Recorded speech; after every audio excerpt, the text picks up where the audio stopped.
Olá, minha querida, vamos juntas? Hoje vamos ler o dia 169 de 365. Vamos iniciar em 1 Reis, capítulo 19, versículos de 1 a 21. E a palavra do Senhor nos diz assim: Acabe contou a Jezabel tudo o que Elias havia feito e como havia matado todos os profetas à espada. Então Jezabel mandou uma mensagem a Elias para dizer-lhe: Que os deuses me castiguem se amanhã, a estas horas, eu não tiver feito com a sua vida o mesmo que você fez com a vida de cada um deles. Elias ficou com medo, levantou-se e, para salvar a vida, se foi e chegou a Berseba, que pertence a Judá. E ali ele deixou seu servo. Ele mesmo, porém, foi para o deserto, caminhando um dia inteiro. Por fim, sentou-se debaixo de um zimbro, sentiu vontade de morrer e orou: Basta, Senhor. Tira a minha vida, porque eu não sou melhor do que os meus pais. Deitou-se e dormiu debaixo de um zimbro, e eis que um anjo tocou nele e lhe disse: Levante-se e coma. Elias olhou e viu, perto da sua cabeça, um pão assado sobre pedras em brasa e um jarro de água. Comeu, bebeu e tornou a dormir. O anjo do Senhor voltou, tocou nele e lhe disse: Levante-se e coma, porque a viagem será longa. Então Elias se levantou, comeu e bebeu, e com a força daquela comida caminhou 40 dias e 40 noites até Horebe, o monte de Deus. Ali entrou numa caverna onde passou a noite, e eis que a palavra do Senhor veio a ele e lhe disse: O que você está fazendo aqui, Elias? Ele respondeu: Tenho sido muito zeloso pelo Senhor, Deus dos exércitos, porque os filhos de Israel deixaram a tua aliança, derrubaram os teus altares e mataram os teus profetas à espada. Só fiquei eu, e eles estão querendo tirar-me a vida. Então foi-lhe dito: Saia daí e fique diante do Senhor no monte. Eis que o Senhor estava passando, e um grande e forte vento fendia dos montes e quebrava as rochas diante do Senhor, mas o Senhor não estava no vento. Depois do vento houve um terremoto, mas o Senhor não estava no terremoto. Depois do terremoto veio um fogo, mas o Senhor não estava no fogo. E depois do fogo veio o som de um suave sussurro. Quando Elias ouviu isso, cobriu o rosto com o manto e, saindo, pôs-se à entrada da caverna. Eis que veio uma voz e lhe disse: O que você está fazendo aqui, Elias? Ele respondeu: Tenho sido muito zeloso pelo Senhor, Deus dos exércitos, porque os filhos de Israel deixaram a tua aliança, derrubaram os teus altares e mataram os teus profetas à espada. Só fiquei eu, e eles estão querendo tirar-me a vida. Então o Senhor disse a Elias: Vá, volte ao seu caminho para o deserto de Damasco. Chegando lá, unja Azael como rei da Síria. Unja também Jeú, filho de Ninsi, como rei de Israel, e Eliseu, filho de Safate, de Abel-Meloá, como profeta em seu lugar. Quem escapar à espada de Azael, Jeú o matará. Quem escapar à espada de Jeú, Eliseu o matará. Também conservei em Israel 7.000, todos os joelhos que não se dobraram a Baal, e toda a boca que não o beijou. Elias saiu dali e encontrou Eliseu, filho de Safate, que estava lavrando com 12 juntas de bois adiante dele. Ele estava com a 12ª junta. Elias passou por ele e lançou o seu manto sobre ele. Então Eliseu deixou os bois, correu atrás de Elias e disse: Deixe-me beijar o meu pai e a minha mãe, e então eu o seguirei. Elias respondeu: Vá e volte, pois você já sabe o que fiz com você. Eliseu voltou para trás, pegou a junta de bois e os sacrificou, e com os equipamentos dos bois cozinhou a carne e a deu ao povo, e eles comeram. Então se levantou, seguiu Elias e o servia. Vamos seguir agora para Atos, capítulo 12, versículos de 1 a 25. Por aquele tempo, o rei Herodes mandou prender alguns da igreja para os maltratar. Mandou matar à espada Tiago, irmão de João. Vendo que isso agradava aos judeus, prosseguiu, mandando prender também Pedro. E eram os dias dos pães sem fermento. Depois de prendê-lo, lançou-o na prisão, entregando-o a 4 escoltas de 4 soldados, cada uma para o guardarem.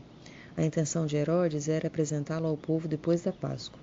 E assim Pedro era mantido na prisão, mas havia oração incessante a Deus por parte da igreja a favor dele. Na noite anterior ao dia em que Herodes ia apresentá-lo ao povo, Pedro dormia entre 2 soldados, preso com 2 correntes. Sentinelas junto à porta guardavam a prisão. Eis, porém, que sobreveio um anjo do Senhor e uma luz iluminou a prisão. O anjo tocou no lado de Pedro e o despertou, dizendo: Levante-se depressa. Então as correntes caíram das mãos dele. E o anjo continuou: Coloque o cinto e calce as sandálias. E ele assim o fez. O anjo lhe disse mais: Ponha a capa e siga-me. Então, saindo, Pedro seguia, não sabendo que era real o que estava sendo feito pelo anjo. Ele pensava que era uma visão. Depois de terem passado a primeira e a segunda sentinela, chegaram ao portão de ferro que dava para a cidade, o qual se abriu automaticamente. E saindo, enveredaram por uma rua, e logo adiante o anjo se afastou dele. Então Pedro, caindo em si, disse: Agora sei que de fato o Senhor enviou o seu anjo e me livrou da mão de Herodes e de toda a expectativa do povo judeu. Ao se dar conta disso, Pedro resolveu ir à casa de Maria, mãe de João, também chamado Marcos, onde muitas pessoas estavam congregadas e oravam. Quando ele bateu à porta da frente, uma empregada chamada Rode foi ver quem era. Reconhecendo a voz de Pedro, ficou tão alegre que nem o fez entrar, mas voltou correndo para anunciar que Pedro estava à porta. Então os outros disseram: Você ficou louca? Ela, porém, persistia em afirmar que era verdade. Então disseram: É o anjo dele. Enquanto isso, Pedro continuava batendo. Quando abriram a porta, viram-no e ficaram admirados. Ele, porém, fazendo-lhe sinal com a mão para que se calassem, contou-lhes como o Senhor o tinha tirado da prisão. E acrescentou: Anunciem isto a Tiago e aos irmãos. E saindo, foi para outro lugar. Quando amanheceu, houve grande alvoroço entre os soldados sobre o que teria acontecido com Pedro. Herodes, tendo-o procurado e não o achando, submetendo as sentinelas a interrogatório, ordenou que se aplicasse a pena de morte. E, descendo da Judéia para Cesareia, Herodes passou ali algum tempo. Havia uma séria divergência entre Herodes e os moradores de Tiro e de Sidom. Estes, porém, de comum acordo, se apresentaram a ele e, depois de obter o apoio de Blasto, que era assessor do rei, pediram paz, porque a terra deles recebia alimentos do país do rei. Em dia designado, Herodes, vestido de traje real, assentado no trono, dirigiu-lhes a palavra, e o povo gritava: É voz de um Deus e não de um homem.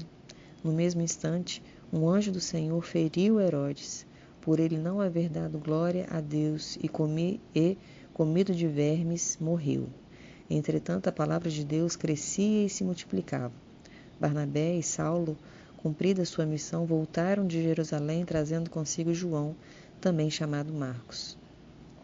Seguimos agora para Salmos, capítulo 136, versículos de 1 a 26. Deem graças ao Senhor, porque Ele é bom, porque a sua misericórdia dura para sempre. Deem graças ao Deus dos deuses, porque a sua misericórdia dura para sempre. Deem graças ao Senhor dos senhores, porque a sua misericórdia dura para sempre. Ao único que opera grandes maravilhas, porque a sua misericórdia dura para sempre. Aquele que com o entendimento fez os céus, porque a sua misericórdia dura para sempre. Aquele que estendeu a terra sobre as águas, porque a sua misericórdia dura para sempre. Aquele que fez os grandes luzeiros, porque a sua misericórdia dura para sempre. Fez o sol para presidir o dia, porque a sua misericórdia dura para sempre. Fez a lua e as estrelas para presidirem a noite, porque a sua misericórdia dura para sempre. Aquele que matou os primogênitos do Egito, porque a sua misericórdia dura para sempre. E tirou Israel do meio deles, porque a sua misericórdia dura para sempre. Ele os tirou com mão poderosa e braço estendido, porque a sua misericórdia dura para sempre. aquele que dividiu o mar vermelho em duas partes, porque a sua misericórdia dura para sempre, e fez Israel passar pelo meio dele, porque a sua misericórdia dura para sempre. Mas lançou o Faraó e o seu exército no mar vermelho, porque a sua misericórdia dura para sempre. Aquele que conduziu o seu povo pelo deserto, porque a sua misericórdia dura para sempre. Aquele que matou reis poderosos, porque a sua misericórdia dura para sempre. E tirou a vida de reis famosos, porque a sua misericórdia dura para sempre. Matou Seom, rei dos amorreus, porque a sua misericórdia dura para sempre. E matou Og, rei de Bassã, porque a sua misericórdia dura para sempre. E deu a terra deles em herança, porque a sua misericórdia dura para sempre. Em herança a Israel, seu servo, porque a sua misericórdia dura para sempre.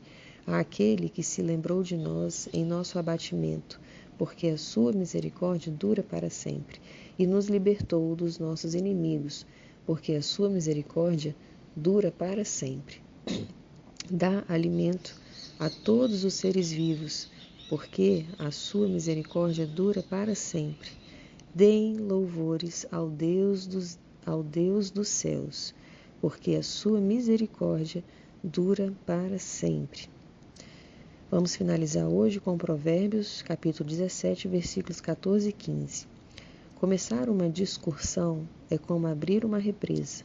Por isso, desista antes que surja o conflito.